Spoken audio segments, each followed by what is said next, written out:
wabarakatuh. Perkenalkan, nama saya Ika Gemi Wahyuni, peserta PPG dalam jabatan kategori 2 Universitas Negeri Malang. Saya berasal dari program studi Sosiologi. Saya berasal dari Ngawi dan sekarang mengajar di SMA Negeri 1 Ngawi.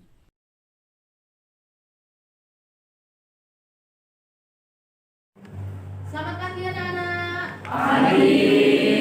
Ya, sebelum kita mulai pelajaran pada pagi hari ini, silakan untuk ketua kelas pimpin doa terlebih dahulu. Ihsan, silakan. Doa mulai. Sebelumnya, assalamualaikum warahmatullahi wabarakatuh. Waalaikumsalam warahmatullahi wabarakatuh. Ya, bagaimana kabarnya pada pagi hari ini semuanya? Alhamdulillah baik. Alhamdulillah baik ya. Masih semangat untuk mengikuti pelajaran sosiologi? Masih. Mana semangatnya? Masih. Mana semangatnya? Masih semangat? Masih. Ya, masih semangat. Oke. Untuk hari ini nanti sebelumnya dicek dulu sekitar bangkunya apakah ada sampah? Tidak ada.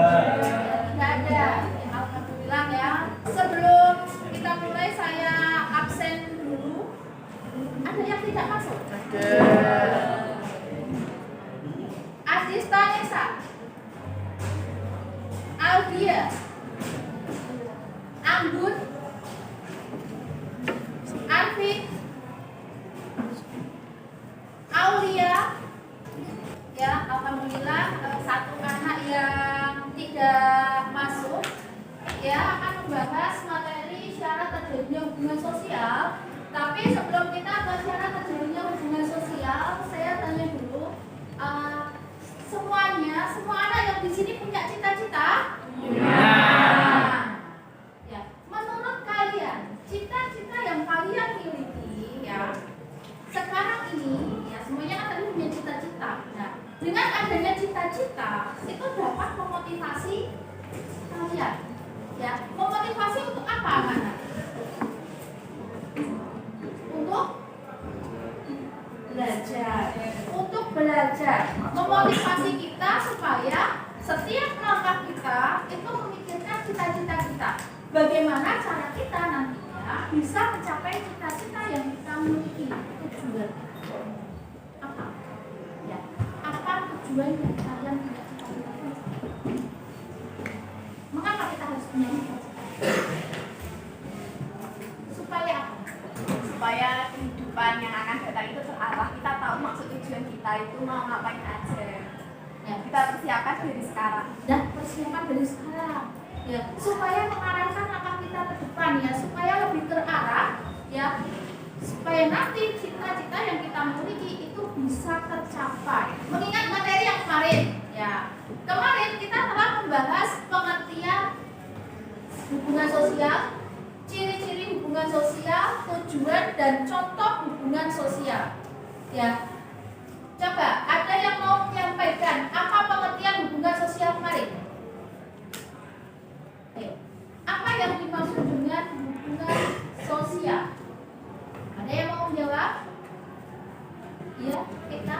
Hubungan sosial adalah kegiatan interaksi sosial masyarakat yang melakukan tindakan untuk memberi informasi dan mempengaruhi satu sama lainnya.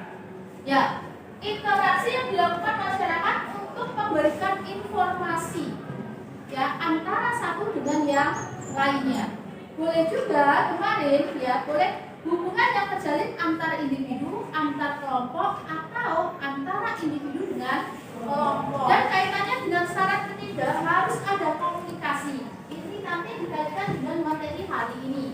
Ya, sebelumnya saya sampaikan dulu ya tujuan. Ya, dalam kegiatan pembelajaran hari ini ada beberapa tujuan yang ingin disampaikan. Yang pertama, nanti kalian membaca materi dulu dan menyimak beberapa tayangan gambar ya, supaya kalian bisa mengidentifikasi syarat terjadinya hubungan sosial. Yang kedua, semuanya nanti harus bisa menjabarkan syarat terwujudnya hubungan sosial. Kan ada dua, ada kontak dan ada komunikasi. Itu nanti dijabarkan. Yang ketiga, memberikan contoh kontak dan contoh komunikasi, dan diharapkan terakhir ya nanti di antara kalian bisa menyimpulkan materi yang disampaikan pada hari ini. Untuk alurnya nanti pertama kalian mengamati gambar, yang kedua nanti kalian ya saya akan jelaskan dulu tapi ini baca dulu materinya. Yang ketiga ada diskusi membuat soal.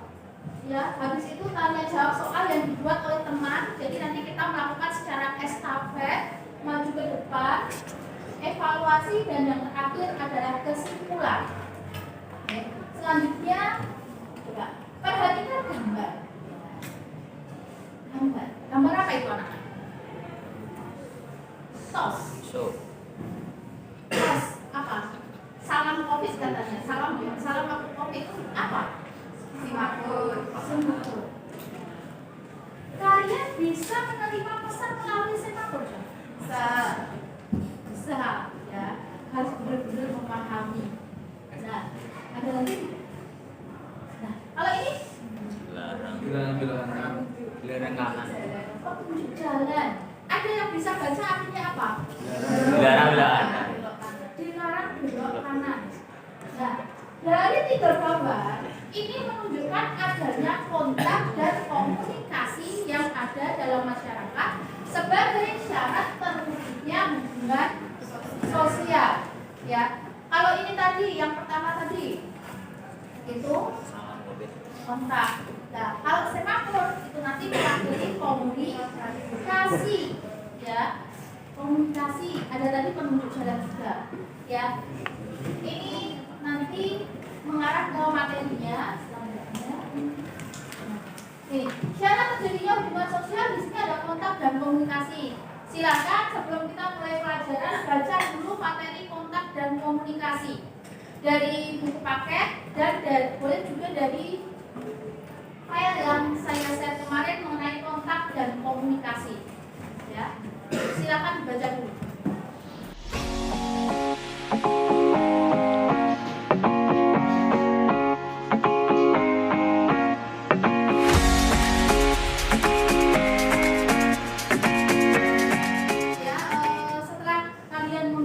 Dan menyimak beberapa tayangan gambar di awal tadi, ya. Sekarang kita ke materi, ya.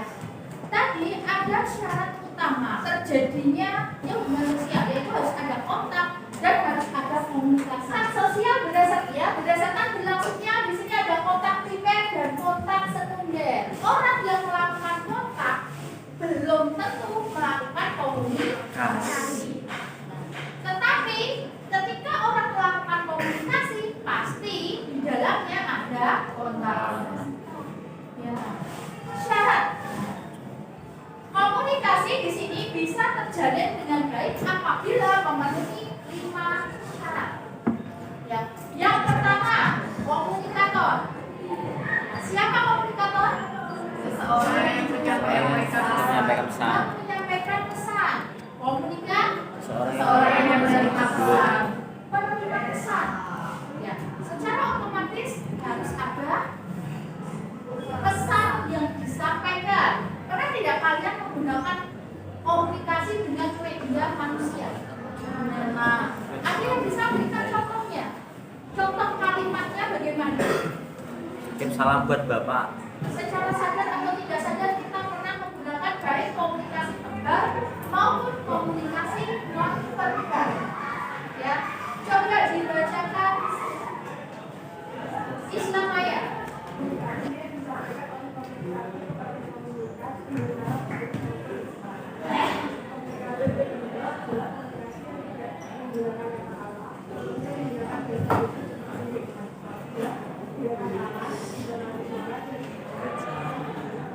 Pernahkah kalian menggunakan komunikasi keduanya ini? Nanti soal ini akan ditanyakan kepada kelompok yang lainnya, jadi bukan sebagus ini soalnya.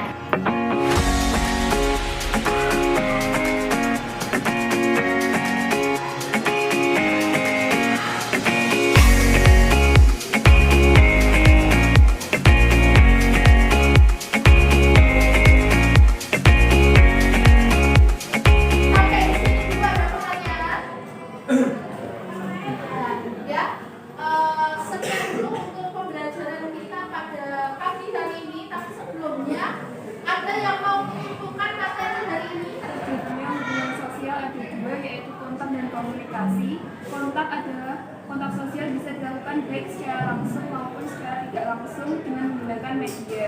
Dan komunikasi adalah proses penyampaian pesan, ide, atau gagasan dari satu pihak pada pihak lain. Kontak bisa dilakukan tanpa komunikasi, tetapi ketika melakukan komunikasi berarti kita juga melakukan kontak. Komunikasi dapat terjadi jika memenuhi 5 unsur, yaitu komunikator, komunikan, pesan, media, dan bukan. Untuk mengetahui sejauh mana pemahaman kalian tentang materi hari ini, saya akan menyampaikan beberapa pertanyaan. Silakan yang bisa tunjuk. Ya. Pertanyaan pertama, apa yang dimaksud dengan komunikasi? Yuk, ya, Eka. Komunikasi adalah hubungan dua arah dengan baik antara dua orang yang berhubungan sebagai komunikator, pemberi atau pemberi pesan dan penerima pesan. Ya. Komunikasi dua arah di mana harus ada komunikator dan komunikan. Ya, terima kasih Eka. Pertanyaan kedua, sebutkan dua syarat terjadinya hubungan sosial. Ya. Harus ada kontak dan komunikasi. Komunikan, pesan, media, perantara, sama adanya umpan balik. Ya, media dan umpan balik.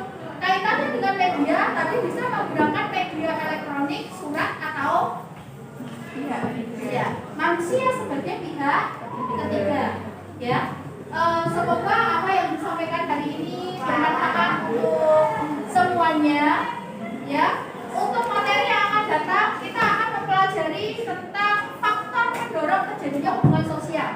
Ini faktor pendorong terjadinya hubungan sosial ada yang dari dalam, ada yang dari luar. Yang akan kita bahas adalah faktor pendorong hubungan sosial dari dalam, yaitu ada simpati, empati, sugesti, identifikasi. Apa itu keenam faktor pendorongnya akan saya sampaikan, akan kita bahas pada pertemuan yang akan materi hari ini. Apakah ada kesulitan? Pelajaran sosiologi hari ini. Saya akan pada pagi hari ini.